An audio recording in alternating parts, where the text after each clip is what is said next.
Nota de esclarecimento sobre a saída, ou seja, o afastamento do pastor Luiz Gonçalves.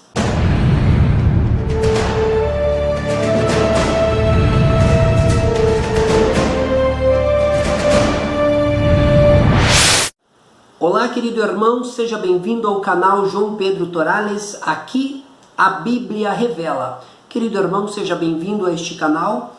E hoje tem mais um vídeo no canal. Hoje o vídeo é a nota de esclarecimento da saída, ou seja, do afastamento do cargo de pastor, o irmão ou pastor Luiz Gonçalves. Então eu quero aqui trabalhar e apresentar para você a nota de esclarecimento da Igreja Adventista e também quero trabalhar aqui um ponto, trazendo aqui, uma pequena reflexão, uma possível reflexão do que tenha acontecido. E após isso, tem uma mensagem especial do Luiz Gonçalves para vocês. Vamos para a nota de esclarecimento.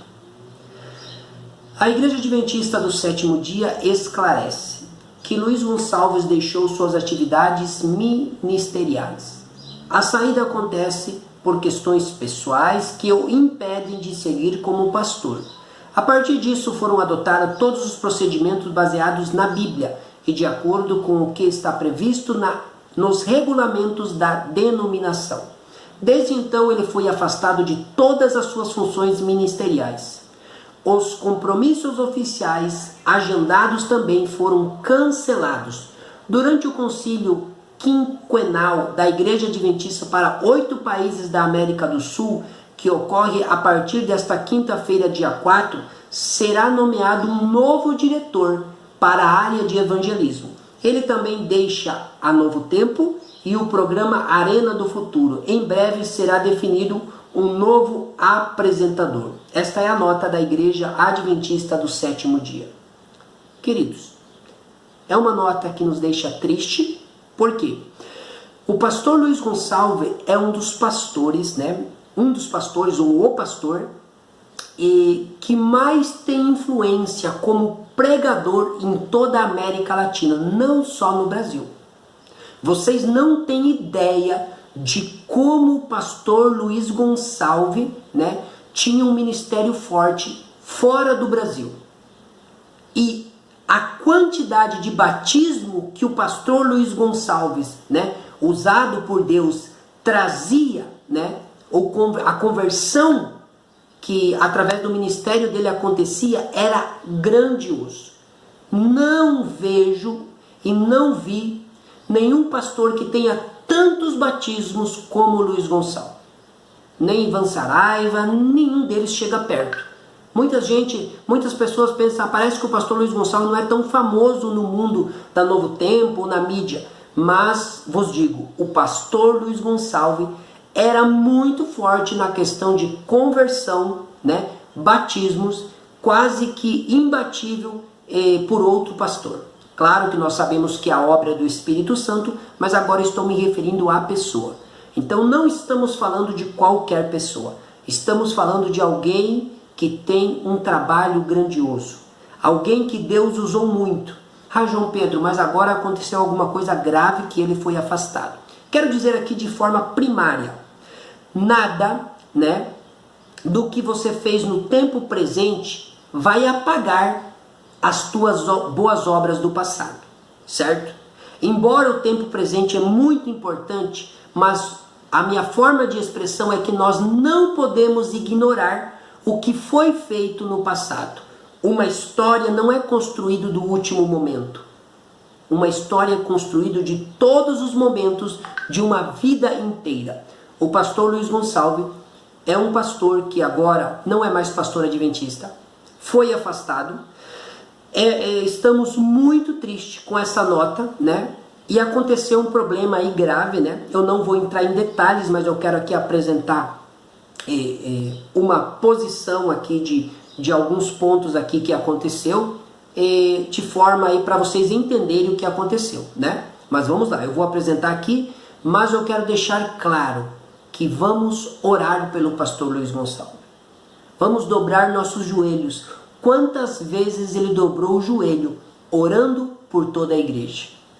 não podemos desprezar o que ele fez durante toda uma vida ministerial de entrega ao Senhor por pecados que ele cometeu.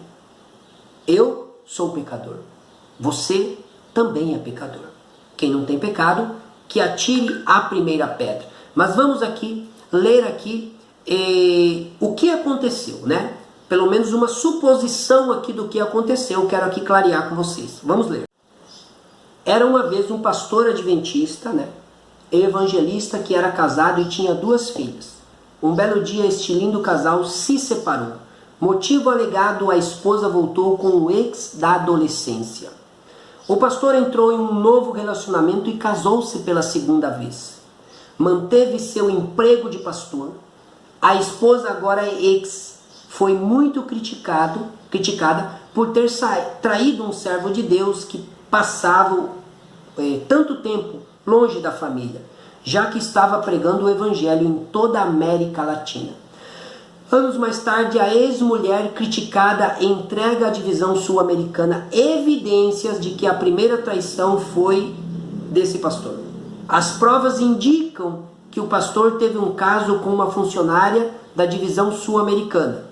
A acusação resultou na demissão do evangelista.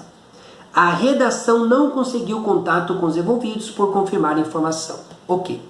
Então, é colocado uma parte, né, da mulher do pastor Luiz Gonçalves, né, e também é colocado uma parte do que o pastor Luiz Gonçalves falou, né. Então, ficou um diz-que-me diz-que, né. Então, a associação diz que encontrou provas, evidências que foi um pouco diferente do ocorrido, né, e por isso resolveu demitir o pastor Luiz Gonçalves. Está claro? Não, não está claro, entendeu? Ah, mas a associação tem evidências claras. Pode até ter, mas segundo as informações, não está 100% claro, né? Deus o sabe. Deus sabe. Mas assim, isto foi o motivo por que aconteceu. O pastor Luiz Gonçalves já era casado, já estava, né, com uma vida matrimonial, trabalhando na obra, e aí houve essa reviravolta. Muito bem. Amigos, primeiro, não estamos aqui para acusar. Nós, como servos de Deus, que muitas vezes recebemos, né, orações, né, desse pastor. Então hoje, nós temos que orar pelo pastor Luiz Gonçalves. Entendeu? Tudo isso aconteceu, né? E ninguém de nós é perfeito. Somos pecadores. Não estou para defender o pecado, mas eu defendo o pecador arrependido. Certo? Porque Cristo não defende o pecado, mas o pecador que se achega a Ele, Cristo defende. Então, nós temos aí um pastor que fez um trabalho fantástico, que pregou, que trabalhou, que deu a sua vida pelo Evangelho. Errou? Errou. Davi também errou.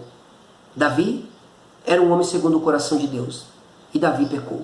Porém, Deus o restituiu de novo, porque ele foi sincero para com Deus. Então, queridos, muitas pessoas querem criticar, tacar pedra, mas às vezes não enxerga que ele também é pecador. Imagina, veja essa reflexão, imagina se Deus deixasse a nossa vida aberta para que todos vejam tudo o que nós pensamos e fazemos. Será que as pessoas gostariam de ficar perto de você? Perto de mim? Será que a gente não se envergonharia até de ir na igreja? Será que eu e você no pecado secreto, na vida secreta, não temos pecados acariciados? Não sei. Como é a tua vida? Como é a minha vida? Entendeu? Muitas vezes nós temos vários pecados, e às vezes pecados piores do que muitos. Mas como ninguém sabe, todo mundo enxerga a gente como uma pessoa perfeita. Mas não. Se nossa vida fosse escancarada, se todas as vidas fossem escancaradas e a mente escancarada para que todos possam ver, amigo, não ficaria fácil. Então vos digo, vamos orar. Vamos orar antes de acusar, né? Não estou defendendo o pecado. Se ele errou, deve pagar, como todos nós pagamos. Mas não podemos deixar, né, de orar por ele, porque o ministério que ele fez, o ministério que ele teve em prol das almas de Deus foi muito grande. É um ministério louvável. Então, vamos entregar este servo de Deus nas mãos de Deus. Que Deus tenha misericórdia da vida dele, né? E eu quero dizer algo importante que vai impactar você agora. Eu, João Pedro Torales, eu sou contra de uma pessoa cometer um pecado, né, no sentido até de adultério, e nunca mais poder ser pastor. Eu sou contra disso. Claro que na grande maioria a pessoa não pode ser mais pastor, porque muitas vezes continua com o ato, continua com o pecado, não se arrependeu. Porém, existem pessoas que caiu no pecado, realmente caiu, mas se arrependeu de todo o coração. E essa pessoa deveria ser restituída como pastor, porque senão esse pecado fica como um pecado imperdoável, como que você nunca mais pudesse ser um sacerdote de Deus. Teve uma pessoa que adulterou, que pecou, e ele sofreu as consequências, mas Deus o restituiu para continuar sendo pastor de Deus, como sendo pastor. E essa pessoa se chama Davi, o homem segundo o coração de Deus. Então eu vejo, nesse lado eu não apoio essa ideia que a igreja tem. Respeito, mas eu não apoio. Mas respeito. Eu vejo assim que existem casos específicos, casos que devem ser avaliados, né? E restituído novamente a posição para essas pessoas. Todos nós somos pecadores. Carecemos da graça de Deus. Eu tenho agora uma mensagem especial do Luiz Gonçalves. Um dos últimos vídeos que ele gravou, muito impactante, um vídeo curtinho de 2 minutinhos, eu vou colocar aqui. Assista, muito bom. E que Deus possa te abençoar. Se realmente você gostou dos meus comentários, mas se você gostou da forma com que eu abordei aqui, eu gostaria que você se inscrevesse neste canal e me ajudasse a compartilhar esse vídeo com todos os seus amigos e amigas. E agora, fique com a mensagem de esperança que o Luiz Gonçalves deixou para nós. Vamos assistir. Olá, meus amigos, muito bom dia. A mensagem de hoje é uma mensagem muito especial para você e para toda a sua família. Ela está baseada em Mateus capítulo 26, de 31 a 35. Jesus disse a Pedro: Pedro, antes que o galo cante, me negarás. E Pedro disse: Senhor, jamais te negarei. Mas você sabe que Pedro negou Jesus. Ele mentiu quando disse que não conhecia Jesus. E logo depois o galo cantou, e Jesus olhou profundamente dentro dos olhos dele. E Pedro foi tocado pelo Espírito Santo, pelo olhar maravilhoso de Jesus. E Pedro se arrependeu. E logo depois Pedro passou por um processo incrível de conversão. É interessante tudo isso, não é? Veja que Pedro era um seguidor de Jesus e mesmo assim o negou. Quem sabe você também esteja passando por um problema parecido. Você já negou Jesus? Já teve vergonha dele? Já teve vergonha da Bíblia, da igreja, da fé, dos hinos, da religião? Você já em algum momento pensou em desistir da caminhada cristã? Será que você também não está vivendo a mesma experiência de Pedro, que foi cirandado pelo inimigo, a tal ponto de não ter mais coragem e fé suficiente para permanecer firme nos princípios do amor e do relacionamento da verdade? Hoje Deus quer resgatar você. Lembre-se que Pedro, mesmo negando Jesus, Jesus o amou, o perdoou, o resgatou. E Pedro depois tornou-se o grande evangelista do Pentecostes. Foi num sermão dele que aproximadamente 3.000 pessoas se converteram e foram batizadas. Isso quer dizer que há esperança para você e para mim. Isso quer dizer que Deus tem um plano para cada um de nós. Mesmo quando nós somos fracos, mesmo quando você vive um momento de conflitos espirituais ou até mesmo de tentações, Jesus jamais te abandona. O mesmo olhar que ele deu para Pedro, hoje ele dá para você. Jesus está olhando atentamente nos seus olhos e dizendo: filho, filha, eu amo você. Você é muito importante para mim. Que Deus te abençoe. Ore a Deus. abra o seu coração, arrependa-se e comece hoje uma nova vida em nome de Jesus. Amém.